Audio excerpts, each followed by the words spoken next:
চা কেমন হয়েছে? ভালো। তুমি একটা ভালো মেয়ে দেখে বিয়ে করে ফেলো, একটা সংসার শুরু করো। তাই? ঠিক আছে, চলো কাজে অফিসে যাই, বিয়েটা করে ফেলি। আমি আমার কথা বলিনি, আমি একটা ভালো মেয়ের কথা বলেছি। আমার কাছে তো তুমিই পৃথিবীর সবচেয়ে সেরা মেয়ে। তোমার ফ্লার্টিং করার স্কিলটা এখনো যায়নি না?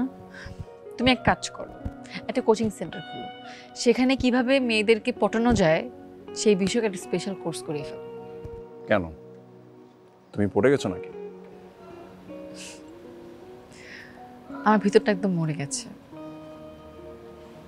সেখানে আর কোনো বৃষ্টি ছোঁয় না। সেই জন্যই বললাম একটা ভালো মেয়ে দেখে বিয়ে করে ফেলো, নতুন করে সংসার শুরু করো। ঠিক আছে, চলো আমরা নতুন করে পরিচিত হই। আমি আয়ান চৌধুরী, আপনার চাটা খেয়ে আমার ভীষণ ভালো লেগেছে, তাই আপনাকে ধন্যবাদ।